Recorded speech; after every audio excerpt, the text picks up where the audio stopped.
they all have voices and stories to tell. And who's going to tell those stories, right? Who are going to tell those stories? So everybody has a story to tell. And that's what storytelling is. Whatever your experience has given you, whatever your experience is teaching you, how can you share that with somebody else? I love that little image that goes around with Encanto. There's this little girl with the little glasses. And I'm like, gosh, that's so cool. It's so important to get the word out, have the right people cast in these projects, more women in the industry. We need way more women, writers and engineers, and we need more women. And it's like Beyonce says, we run the world, girls. Disinformation is spreading. There will be a surprise outbreak. Is the issue of pandemic. No social distancing at all. They said that they would express their concerns about the mask supply. Where's the mask? Where's the glove? A second wave is... We all need some good news. This is a message for all the healthcare workers out there. Thank you. If you're looking for hope tonight, raise your hand. If you feel alone and don't understand, if you're fighting the fight of your life, then stand. From Santa Rosa, California, this is 19 Stories. I'm Cheryl Halling. My guest, Veronica Barrera, is a fellow podcaster and Native American and Spanish voice actor who originally hails from Saginaw, Michigan, and now calls Los Angeles, California, her home. She graduated from the College for Creative Studies in Detroit, Michigan, with a degree in industrial design. In addition to heading her own company, she has worked with numerous brands such as TRW Automotive, designed custom jewelry for Chrome Hearts, worked on consumer goods, toys, lighting, and a gorgeous bar stool design for Vela Bar. Veronica has also tutored and held faculty positions at both the College of Creative Studies and Otis College of Art and Design. In addition to her design work, Veronica has worked in voiceover for the past 8 years, voicing projects for toy commercials, kids e-learning, animation, audiobooks, and anime. For 3 years, she worked at the Pantages Theater in Los Angeles, where she observed numerous productions that helped her to hone her craft. One of Veronica's hidden talents is having memorized some of her favorite raps from the ever-popular musical Hamilton. In spring of 2019, she launched her own podcast, Voice Acting with Veronica Barrera, where she interviews voice actors, casting directors, engineers, singers, demo producers, writers, and some of the who's who within the field of voiceover. I asked Veronica to take time out of her schedule talking to others about their stories for her to talk to me about hers. With that, I'd like to welcome Veronica Barrera to 19 Stories. That's me. So that's exciting. Yeah, I'm really excited to be here. Thank you for joining me, Veronica. How are you doing? I'm doing good. I just had some lunch. It was a vegan pot pie. Ooh, what's in your vegan pot pie? Well, I didn't make it. The store did, but it was... It's okay. It's all right. You're allowed not to make everything from scratch. I wish. It was like fake chicken and some broccoli. I think some spinach was in it. It's really good. It's one of my go-tos, and I'm pressed for time, especially during the week at lunchtime. So it sounds delicious, and I do appreciate you taking the time to chat with me today. And I find it so interesting how people cross our paths numerous times before we actually connect, as I realized while doing some research on your social media sites where you and I were pictured in various Zoom panels together at the 2020 MAVO conference online, and yet hadn't actually connected with you until very recently. So I just find that so interesting how you can, to coin this ever popular phrase, circle back to somebody, even though you've been in their midst before. So glad that we're connecting here. So I really love hearing about how people come to study or pursue a certain area of expertise, given they may have started out in something else. And given that you've been in the industrial design space for over 15 years, I'm curious what piqued your interest about that field, and if you could explain to folks who don't even know what industrial design is, what is it? I've gotten that a lot, actually. First off, industrial design is basically like engineering mixed with design. So I come up with cool concepts or renders or to explain the language of a consumer good or a product.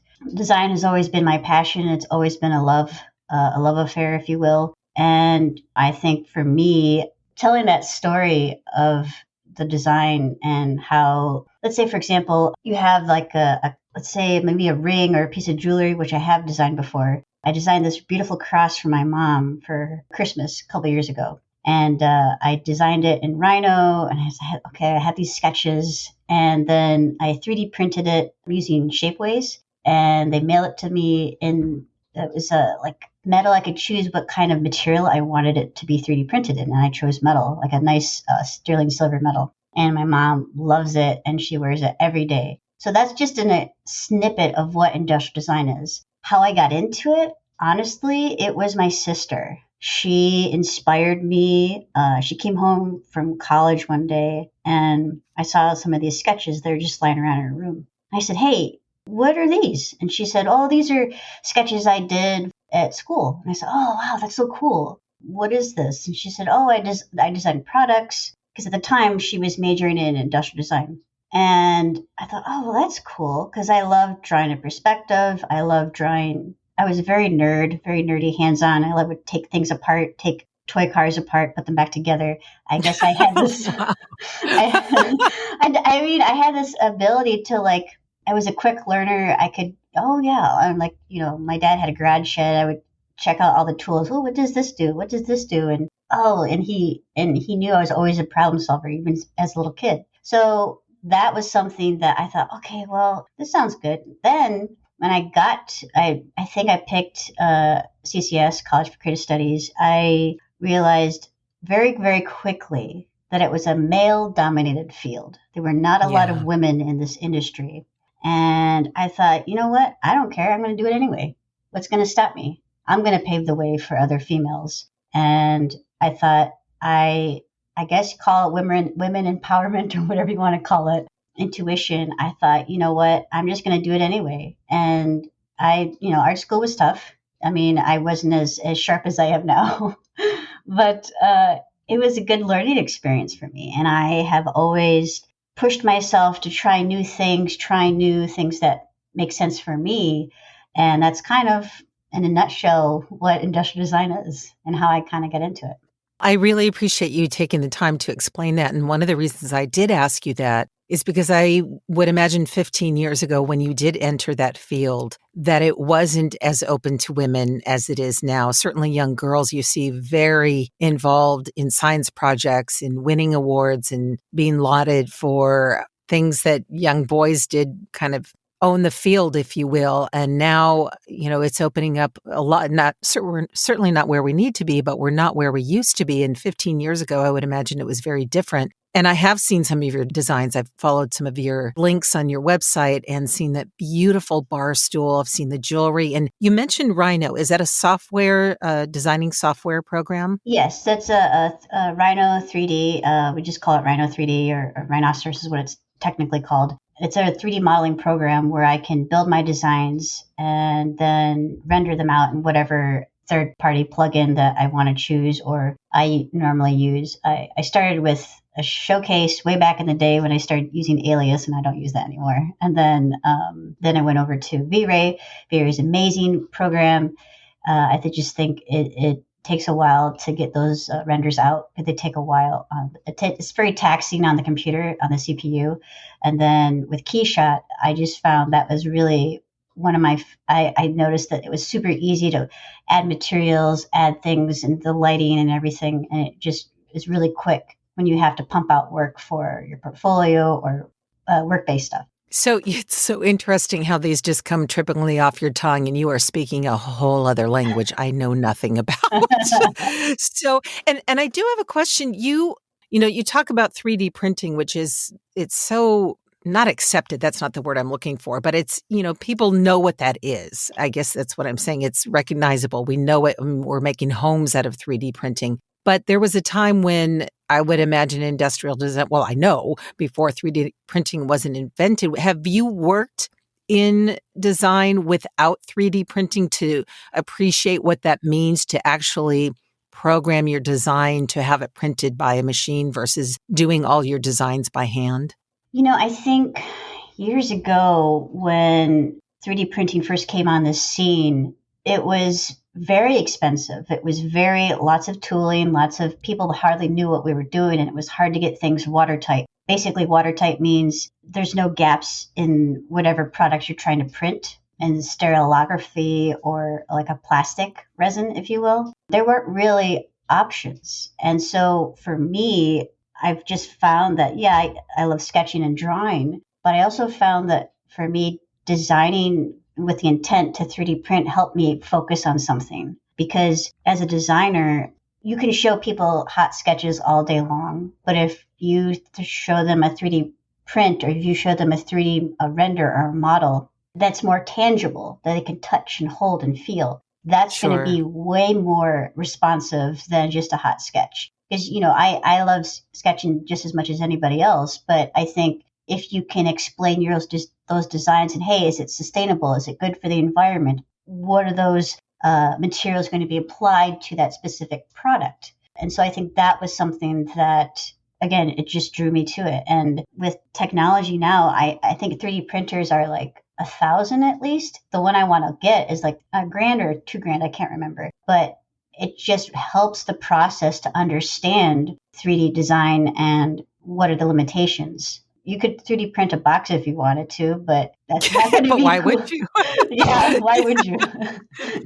Why would you do that when you can make your own design and 3D print it? So that's the next step at some point, is to buy a 3D printer, which we don't have the space for right now, but the next space we get, we'll definitely going to get one of those and have some fun with that. It sounds pretty exciting, especially with that other area of your life and how you've been a designer for so long. And it's kind of like when CD players first came out, they were thousands. And then, now you can't even sell them for $20. And I'm one of those rare people who still have CDs. So per your intro, in addition to designing for some really impressive companies and making some beautiful designs, you've also taught industrial design for 2 very prestigious design schools, most notably for the very revered Otis College of Art and Design. Curious how that came about for you.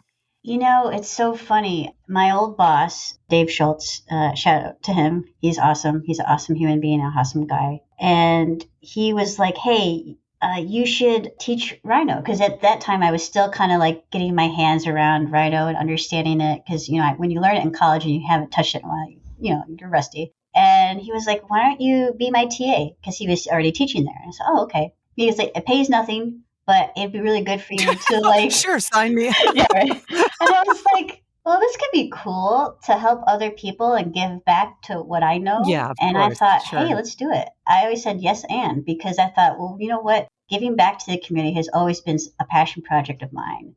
And I thought, well, why not show these youngsters what not to do? And I think that's kind of how the ball got rolling. And I was TAing for a couple semesters before the department chair was like, hey, because they have the final presentations just showing their work that they do throughout the year. And she was like, she pulled me aside. She's like, hey, I feel bad about not paying you. Let's get you on the payroll. It was like an hourly wage at that point, because I would be the whole day. I took off the whole day from my other jobs and then would come there and teach and everything and help assist and whatever else. So I was going around the labs and like helping the students. Oh, no, that's not right. Don't do this, and this. And my old boss was like, you're really good at that. And I thought, well, I had this idea of teaching in the back of my mind, but I wasn't really sure I could do it. Having said that, and then I've got my own class down the road many years later. I taught Illustrator, I taught Rhino, but it was in the toy department. It wasn't in the industrial design department. I should be a little bit more clear about that. The toy design department was where I taught. And they did have a product design department, but it was so hard to get into it that I kind of just, I'll just kind of do this because it's a product, it's a toy, it's a product. So I thought, okay, I can do this. And that's just kind of how it got going. I was like apprehensive about teaching my own class and like, no, you're ready. I'm like, okay. So then I think for me, again, like I said, it was something that I discovered later that I'm actually a really good teacher. I'm good at teaching people things. I'm very patient. I follow through. And that was something I thought, oh, well, everybody can do this. No, not everybody can teach. No. And I'm teaching college kids and I look like a college kid still. So I'm like, okay, that's great. But they're not going to take me seriously. And I tried everything to dress a little bit differently, and instead of looking like I was, sweatshirts and jeans all the time, and that kind of helped. But it didn't help that my voice sounded like this. And I always struggled with it because I just felt like the kids never took me seriously. If I was, 50 or something, I could see that. But I've got to wait until I get to that point. Maybe I'll think about teaching again. I don't know. But it was something that, like I said, I enjoy teaching. I enjoy giving back to all that I've learned and empowering other women to be able to do this. And ironically, in the toy department, when I was teaching there were more women than men in the classes. So it was really nice to see a mixture. Yeah, it was really nice to see a mixture of, there were like a few guys, but more mixture of women in the classes ratio. And I was like, wow, this is so cool. One or two guys. But honestly, the women were always kicking the guys' butts. I thought, that's great, I was like, yeah, and because I got a lot of flack for going into industrial design and wasn't being appreciated for what I could do and bring to the table. And yeah, I got a lot of hits for it. And I say that because just because someone tells you you can't do something doesn't mean you have to listen to them. I feel that strongly, that just because someone tells you can't do it, still do it anyway. Well, I had nothing to lose. And interviews I've had in the past on other places, they're like, most women aren't doing this. And I said, yeah, and I'm one of the few. And darn it, I'm proud of that, because most women don't do that. They're like graphic design or marketing. I'm like, where are the women with the big engineers and all this stuff? And it's so empowering to think that wasn't the goal. But I thought, oh, well, I'm doing this and most women do this. No, they don't. But I think it's liberating because now there's more women doing either toy design or product design, industrial design. Product design now is also UX interface type stuff for apps and everything. So you have to be careful how you use the word. So I've learned over the years. But yeah.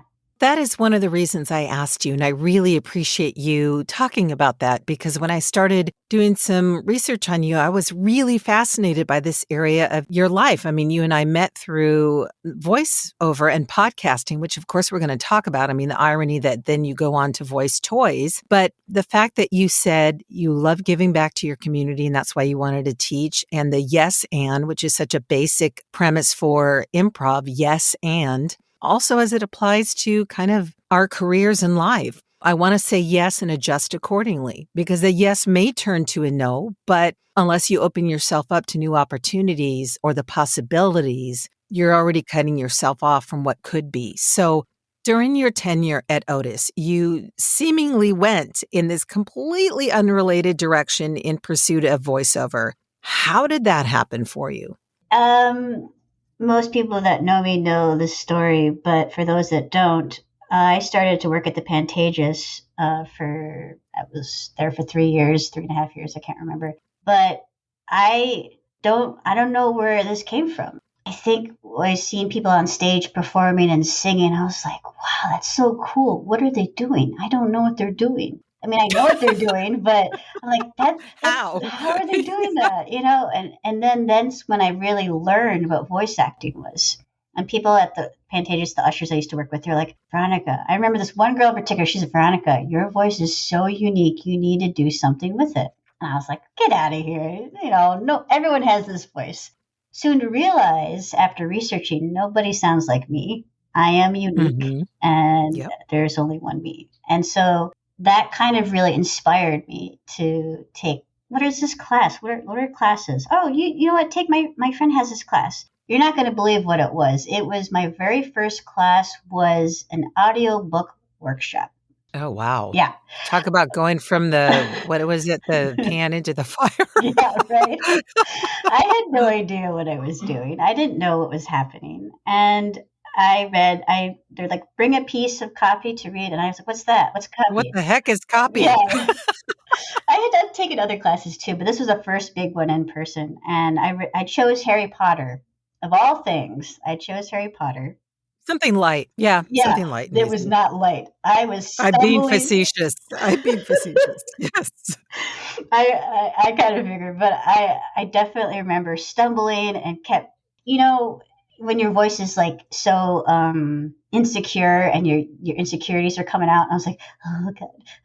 And you could hear it in my voice. You could hear the scared, the scaredness. And I still have that recording to this day. And every so often I'll listen to it to see how far I've come.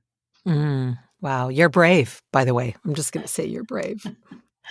And I think after that, I came out of the booth, and because, the guy, the director, I forgot his name.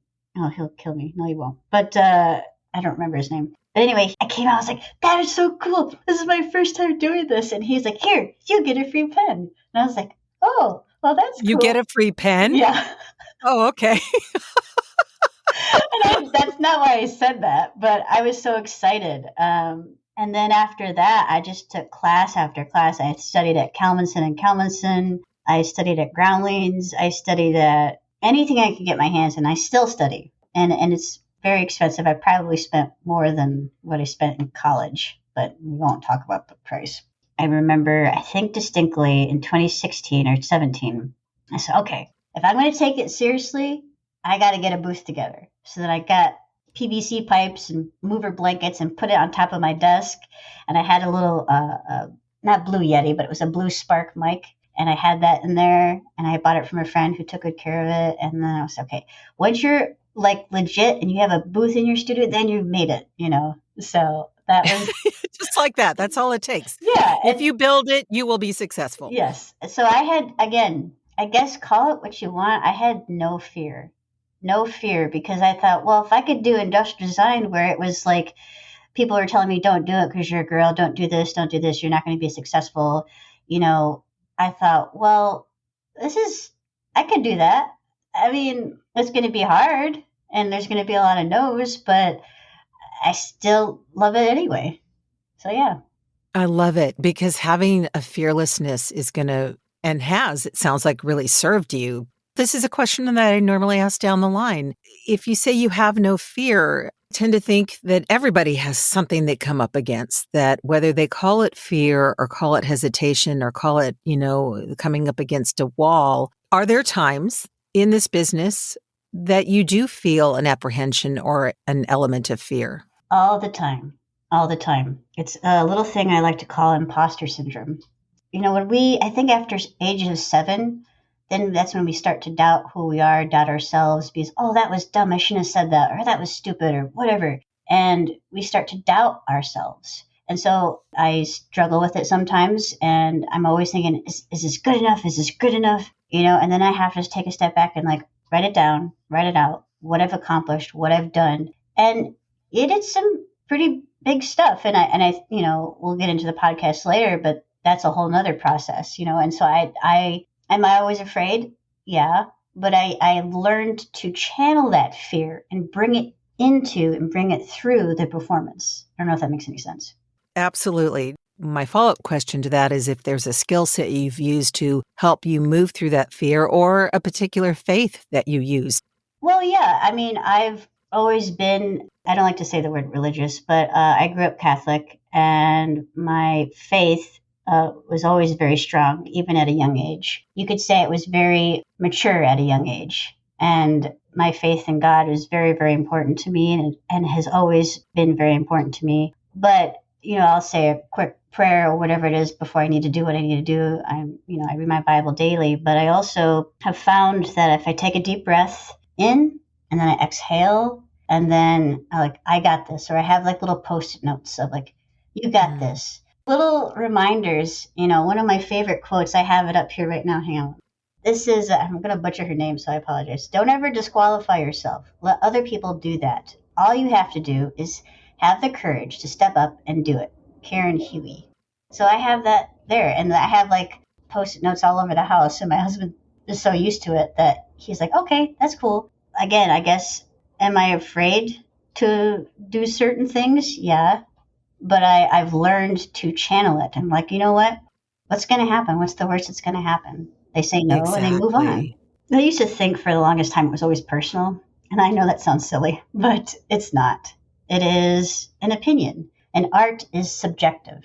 Just like in industrial design in my field, art is subjective. Just like in voice acting, art is subjective. And we cannot take it personally, because the moment we do, if you're not having fun with it, if you're not enjoying it, then it's no longer valid, I think. And yet it's so much easier to say than do, Veronica, right? Because our art, whether it is design or our voice, it is us. And so it does feel like a personal rejection when it is not accepted, but there is always going to be an audience for what you have to offer. And I think this is a great time to chat about voice acting with Veronica Barrera, because first of all, congratulations on 134 episodes, as that is no small feat. And with all the other commitments you have with your design, your voice acting, what was your motivation for saying, I think I'll add a podcast to the mix as well, given you and I both know it's a lot of work for the most part, and also a true labor of love. So how did that come about for you? Well, like everything, I do not jump into something wholeheartedly without doing extensive research. That's how I did it with industrial design. That's how I did it with voice acting, researching everything. I read books, or I read things, or I listen to podcasts, or I listen to, VO Buzz Weekly was a huge inspiration to me. And they've been doing Can you explain, if you don't mind, what that is for the listeners who aren't familiar with what that is? So for those that don't know what VO Buzz Weekly is, it is a webisode or web series on YouTube with co-host Chuck Duran and Stacey J. Aswad. And they interview the biggest, brightest people in that genre of voiceover industry. And they talk with agents and casting directors and producers and writers and talent and actors and anybody you can imagine that's the biggest name in the industry. They talk to them. And that really, I just had Chuck on my show the other day. And I was just about to say, you had him on. Yeah. Chuck himself, the man himself. Yes. And I told him, I said, I don't know if you know, but you inspired me to do a podcast. And I had been like religiously watching them and just, okay, how they got little note cards, cue cards, they got to do this. So everything I've learned by doing. And so I thought, you know what, if they can do it, I can do it. And then I started researching. It took me like 6 months to 8 months to research. I'm like you, I like to research people. I like to research things. And so I had my little notebook, and I was constantly, when I was at my design job and there was a lull, I was researching and I would write notes down, and I was very serious about it. And I'm not the type of person who will just jump in without thinking. I have a plan of attack, I suppose. I don't know if that makes any sense, but I had this plan. Of course it does, sure. I had this plan. I was like, okay, I'm going to post this podcast. I'm going to interview people. I want it to be interview style. Don't know why I said that. I did. If I could have changed the name so the acronym sounded better, I probably would have, but whatever. It is what it is. And I actually contemplated changing my name to Veronica Scott for many, many times. I went how did you get from Barrera, which is beautiful, to Scott, which is not a bad name, but it's kind of, it's a little different. How did you get to that? That's my husband's last name. And there was another Veronica Scott that I went to art school with.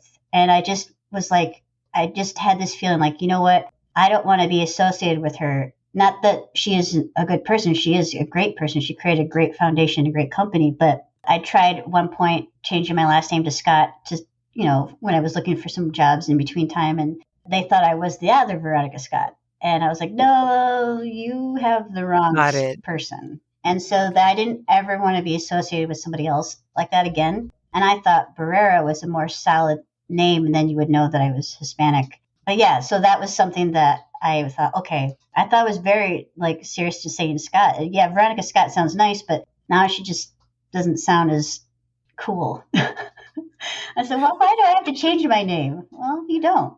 Do what you want. You don't. And my husband was always very supportive. He was like, don't change your name. Your name is so much cooler than my name. And the fact that my husband has always said that just kept me going and kept me doing this. And and then podcast. And when I first started, Cheryl, I had no idea what I was doing. Even with all the research I did, still didn't know. I was posting at random days, random times, getting it done by the skin of my teeth. And the album art changed over time. And now it's like a well-oiled clock, I like to say. And then I had to edit it. And then I had to promote it on social media. And then I kind of feel like the Energizer Bunny. I just keep going and going and going. Well, that shows you love it. It shows that it's a real passion for you. And I think for a time I contemplated quitting it. I did. And why? Speak to that for a moment. Because it was getting so overwhelming and I couldn't focus on things that I wanted to focus on. And my friend, one of my very good friends, was like, hey, take a break, a week or two, wrap your head around it, come back, write your pros and cons, whatever, da-da-da, and then come back and see how you feel. So, okay. Because I hadn't really taken a break. During the holidays, I was still posting everything, and I am the type of person that sometimes I'll forget to eat, or I get so engrossed in my work that I forget to do the necessary things, use a bathroom, go for a walk, or grab some water, or I get so caught up in my work. Sometimes I forget to take breaks. And then I thought, you know what? Why do I want to do this podcast? And I realized I wanted to do it because I love giving back to the community. Everything that I've learned, everything that I've gone in my life, all the classes I've taken, I don't know, maybe $30,000 to $40,000 worth of classes I've probably spent on. I don't know. I'm just making a number up. Then I realized that's why I like doing it. And I love voiceover. I love this other side of what I do. And talking to some people kept saying, you got heavy hitters on your show. Well, they're just people. They're just people like you and me. They just happen to are famous and are well known within the community. I don't really get starstruck. I've just learned because I never came from an acting background traditionally. So I guess it just, maybe that helped, maybe it didn't, but I've always been the type of person, they're just people. And if you treat them as so and act like they're just people, famous people go grocery shopping just like you and me. Exactly. They put on their shoes, their socks, everything else the same way we do. Yeah. And so I think that part of me realized, okay, this is why I like doing this podcast. And then I got fancy with the graphics and I because I went to art school, and so I was, I can do the graphics and I can do this and I'm tech savvy and I can edit my own stuff, and I'm technically an audio engineer, but I don't really like saying that because I'm not, and realizing very quickly in the website, people kept saying yes and yes. And like, do you know how many great people you have on? Well, yes, but it was humble beginnings. Let me reiterate. I had just small, intimate people in my inner circle. And then it just like, okay, I'm running out of people to ask. And then I'm just, I old school. I email people to be on my show. And I think that has more of a natural, intimate setting versus getting on a forum to meet people to do that. And I think that's why I haven't, because, it's just one person that's doing all this work. And, I say they and we so that people think there's a whole team. Whereas Ann Ganguza, she's got like a gazillion people on her team, as I found out this past Thursday on Clubhouse. She has 8 versus you and I have 1. You sound like you are a solo podcaster as well. Yeah. So but that shows that it doesn't have to be, you find a way and a rhythm, and her podcast is related to her work in some ways that yours is. And if we may touch upon your voice work as well, because you talked about designing toys and then you go on to voice them. So how cool is that? Maybe I'm going a little bit backwards talking about your podcast before I talk about your voice acting, but transition from studying to actually going, I have this role. And how cool is it that not only can I design toys, but I can voice them as well? Well, it happened all by accident. I remember one of my first gigs was, at the time I was freelancing for a design studio, and, I had to go in person. This is well before the pandemic. And they were like, hey, can you do some background vocals for this toy commercial? they designed toys and stuff. And I was like, sure, I'll do that. Again, it was a guess and mentality. I guess that's a theme of my life. And I must have yelled into the microphone 15, 20 different ways. And my voice is getting tired at some point. But that was one toy commercial. But I don't think anything happened with it because I would have heard. And then I voiced a lot of boy voices and kids' voices. And there was another project that I was really fond of. It was for, I believe, veterans. And this father was kind of Skyping or Zooming with his son. And I played the little boy.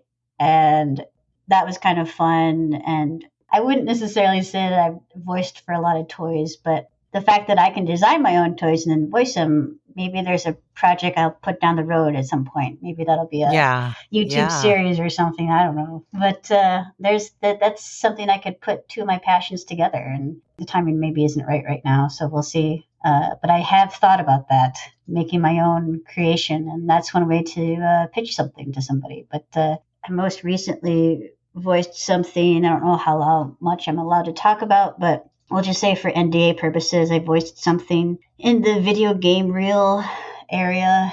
I had to go in studio. This is, during COVID, and I had to go in studio. And it was a bit surreal. I think I had to pinch myself because all that you have been working towards, all that you have been trying and grinding and the tears and the pain and everything that you had to experience, finally getting, I thought, I'm so used to Dear Jen letters. And I've gotten a lot of callbacks too, I've noticed. So that's not a bad thing either, just so you know, listening. Callbacks are a good thing. That's very good. Very good. Thing. Yes. And I think another thing too is when you're in a class, like I had a workout with the famous Pat Brady. I was nervous. I was nervous for several reasons because I thought, what if I'm not good enough? What if I'm not good enough? Because she's tough in a good way, tough love, and such a sweetheart, such a giving person. And she wants you to succeed. And I remember I did a workshop with her and I was like, this is insane. Like, yes, she's retired, but it was such a great learning experience. And that's how I knew, like, okay, I'm ready for the big leagues now. Now my animation demo is in the works and I'm almost getting ready to record that and put that out there in the ether at some point.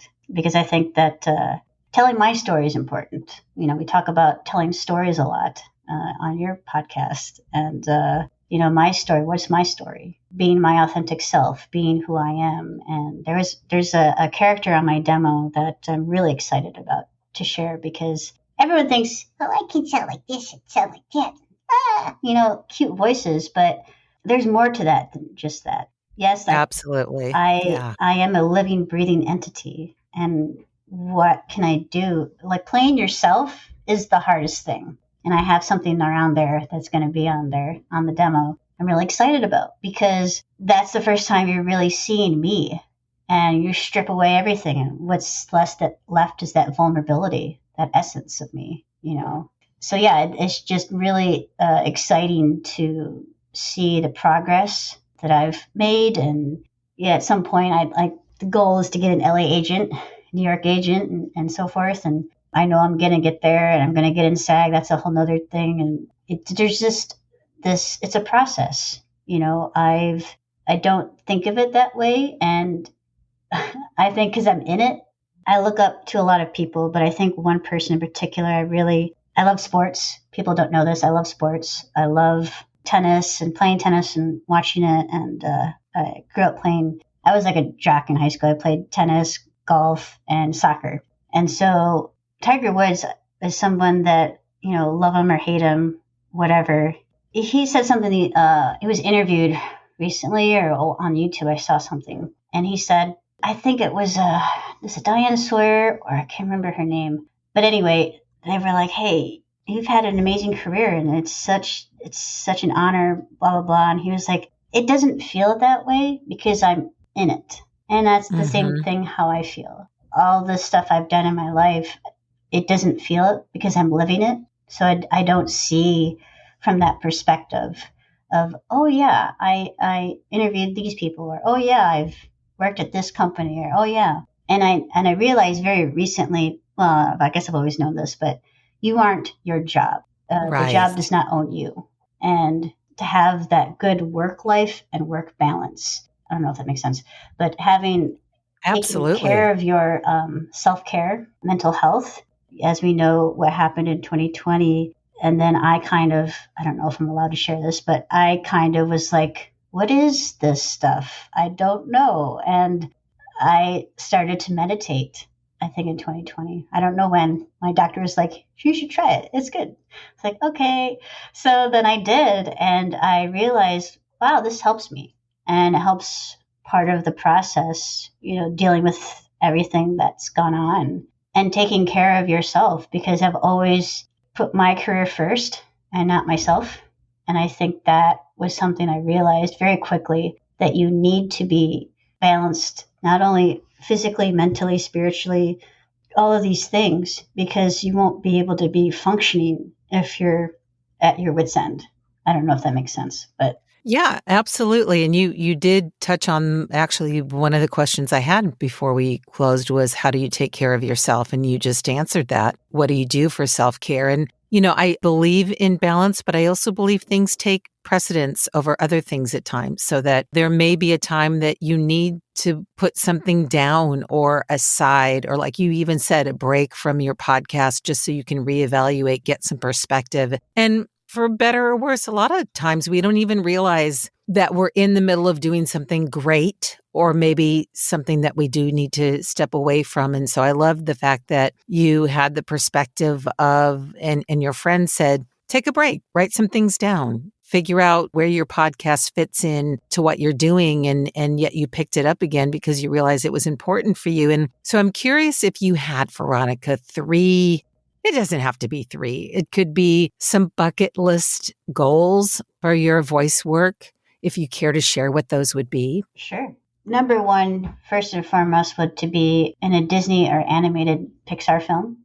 I just saw Turning Red, and it reminded me of my own childhood, my teen years. They were awkward, It almost felt like the movie was, I'm not Asian, but it almost felt like the movie was speaking to me in a weird sort of way. And spoiler alert for those who have not seen it, she's 13, I think. 13? Yeah. Anyway, she kind of figures out who she is in this mixed up, crazy world. I had pimples, I had acne, my teeth were crooked, I got braces as an adult. And, I was insecure about a lot of things. I was insecure of who I was. And I think that doing something meaningful like that, showing the world, drawing back the curtain, and so to speak, saying, hey, I'm here. And I think that's why that movie is so interesting. I've always loved Toy Story, but I don't know if they're living on more Toy Story movies. That's one of my favorites. But yeah, and the second would be a AAA video game. I think that's something I would love to do. Getting close there because I've already booked one. Yay! Little applause. Yeah, well, it was more of a mobile game, but it's close enough. Hey, it's okay. Let's take those in. Let's accept them. Congratulations. Thanks. And the third one would have to be, I hadn't really thought about that one. The third one, let's see. It doesn't have to be 3. It really doesn't. I mean, I know we all have the things that we aspire to do, and I just thought I would ask you if there were a couple that were on your bucket list. Well, I guess currently it's to just be on more podcasts, because I've always veered away from being interviewed, because I always thought, oh, no one wants to hear my story, and I thought, well, I still have this. I grew up very, very shy, very insecure with crooked teeth, and I think part of that is still somewhat there. I'm very a private person normally. You kind of have to share a little bit when you're on a podcast. Yeah, clearly. But it's good, because then it's getting me out of my shell. Yeah. Does it terrify me? Of course. Being on someone else's show, it does terrify me, but in a good way. And I think one other thing is going back to what I said in the beginning was, as a woman, don't let other people make you feel inferior without your consent. Yeah, absolutely, because it is our consent if we do. Mm-hmm. Are you still feeling terrified, by the way? No. I've learned, like, well, all right, I'm going to do this. I wasn't I think for me, I think the only thing you have to fear is fear itself. And you're not scary at all. You're very sweet. So. Well, thank you. I appreciate that very much. And Veronica, what makes you hopeful? I think for me, what makes me hopeful is that we are constantly learning and growing and learning about ourselves. If anything that has happened in the past couple of years, I've learned that we're a lot stronger than we give ourselves credit for. Yeah. I used to be like, there's a lot of tenacity in us, grab life by the horns type mentality now. Because we had to thrive or survive and thrive, survive. I forgot that phrase, but we didn't have a choice but to survive. And I'm hopeful that I normally don't talk about this, but I will bring it up because I think it's important. With Black Lives Matter and representation, I find that it does matter. Being someone that is a Latina and just found out I was, Native American from a DNA testing. Really? Yes. That's how you found out? Yeah. Interesting. My husband and I spit in a tube before COVID, obviously. It sounds gross when I think about it now.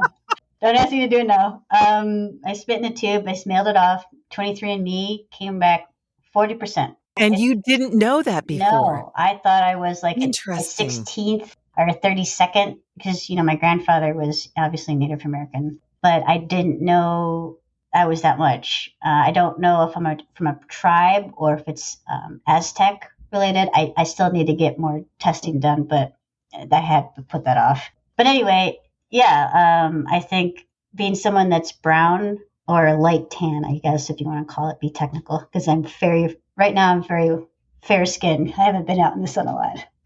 But I think it's important. I think it's important to have that representation, just like in Coco and in Encanto. That's important for not only Latinos, but there's so many beautiful people in this world. And they all have voices and stories to tell. And who's going to tell those stories, right? Who are going to tell those stories? So everybody has a story to tell.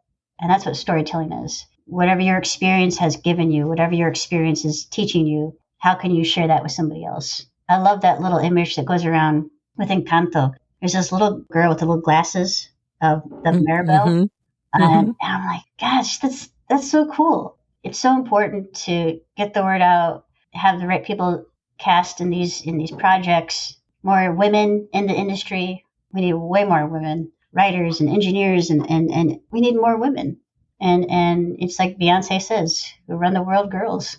One of the reasons I started this podcast is to hear these stories, and I am really grateful, Veronica, that you joined me to share a bit of your story, because there's no way we can encapsulate all that you are in an hour time, but certainly being willing to share your background as a designer, as a voice actor, as a woman moving through both of these roles, as a podcaster. And curious if there's something you wish folks were mindful of right now as it relates to how we can care for each other.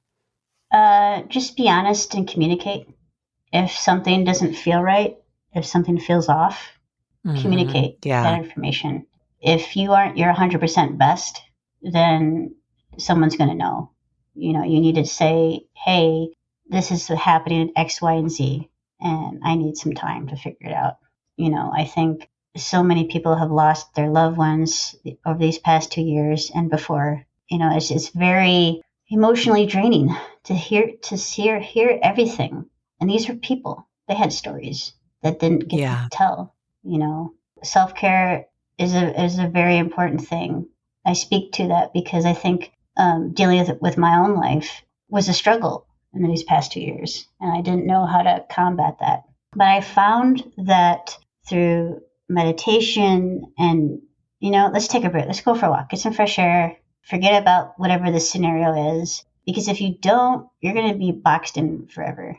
And I think letting that out, unleashing it, if you need to scream in a pillow, go for it. Or not. Just get in your car and go for a drive and scream. Yeah, there you go. Or sing a song at the top of your lungs. There's many ways to combat that. Or to draw, or play video games. Play a lot of video games. I play Animal Crossing, and that's relaxing to me. When I just need some time to unwind, and it's so chill. I'm not one of those gamers that likes all this. My husband's a huge gamer, but he'll get mad if I said that. He hates that word. But I think it's important to take care of you. Like I said before, it's one of those things where once you experience something, it changes you. And you have to care about you because nobody else will. Or you won't have it to care for others. That's true. That's kind of the theme of what several of my guests have touched upon, and that we've touched upon together, that unless we take care of ourselves, we don't have it to offer to others. So in closing, I have a really fun question for you. Sure. If there was a soundtrack to your life, what would be on it and why? Gosh. Well, as you so eloquently put in the beginning bio that I like to rap. I don't know how you figured that out, but I do. I love the Hamilton songs, and one of my favorites is My Shot. Whenever I get down, out, or I feel it's almost like telling my story, even though I'm not political or anything. It's obviously talking about politics, but and Alexander Hamilton's story and everyone else involved with him, if you have not seen Hamilton, go see it. It's amazing. No, you have to see it. I have not seen it in person yet because I'm not ready for that just yet, and that's okay. We did see it on Disney Plus, though. It's amazing, and if you have it, do yourself a favor, watch it. The actors are incredible. It's a special place in my heart, that song, My Shot, because it feels like it amps me up, like it's telling my story. I'm not throwing away my shot. And whatever that shot for you is, that's what it is. And sometimes I'll go into the booth and start spitting rhymes and start doing things. And I sing. I'm not a technical singer, but I sing. And another song that apparently I keep saying Lin-Manuel Miranda's songs, I guess. But, well, I can see why. There's a lot of wealth of musicality there. So yeah, there's this song that Stephanie Beatrice sings. I think that's her name. Waiting on a Miracle. And that song is so epic in the sense of sometimes it feels like, I swear, I don't know, he's a genius or something, but the way he wrote it, oh my God, I identified with that song so well. I'll go in there, start singing. And that's another song that would be on my track because it really is something that, I'm not a magician. I'm not this. I'm not that. Yeah, I have my hands in a lot of different things, but I don't have all these superpowers, even though technically people would call it a superpower. And I'm of the mindset that songs evoke an emotion in you. Mm-hmm. I love music. Yeah. Love music. So those are the two songs I would say for sure on my soundtrack.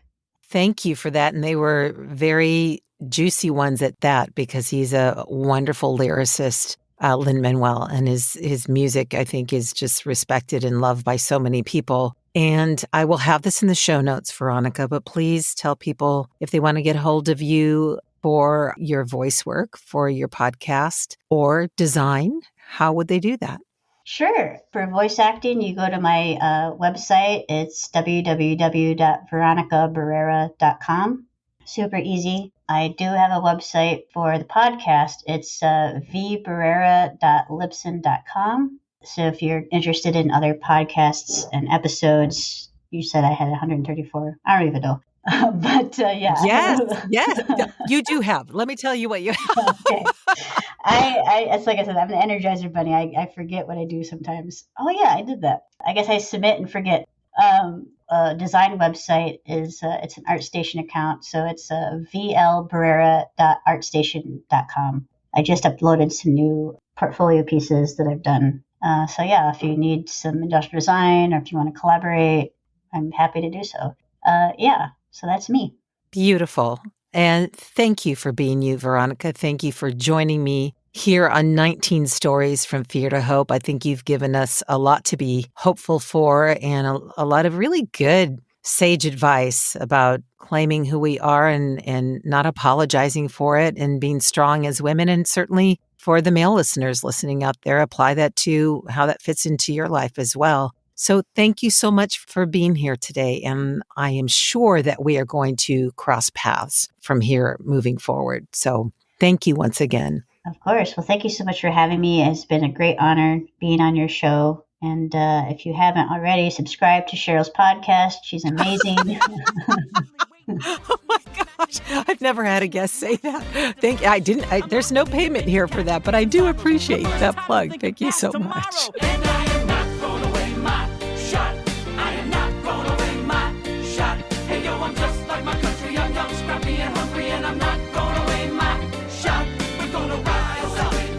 I'd also like to thank the following news outlets for the use of their clips in so aptly painting the picture of the fear that we're facing during this pandemic. BBC, PBS, Now This, UNESCO, and Some Good News. I especially want to thank Joel and Luke Smallbone, otherwise known as the Group for King and Country, for allowing me to use an excerpt of their song Together, which could not be a more hopeful and inspiring song for such a time as this. Finally, I'll leave you with the following from Proverbs 23:18. Surely there is a future, and your hope will not be cut off. Thank you again for joining me today. Feel free to offer feedback or a story idea at 19stories@soundsatchelstudios.com, via Instagram at CherylHollingVO. I look forward to sharing more stories on the next episode of 19 Stories from Fear to Hope. Until then, stay healthy and hopeful. Together with our differences, together we are bolder, braver, stronger.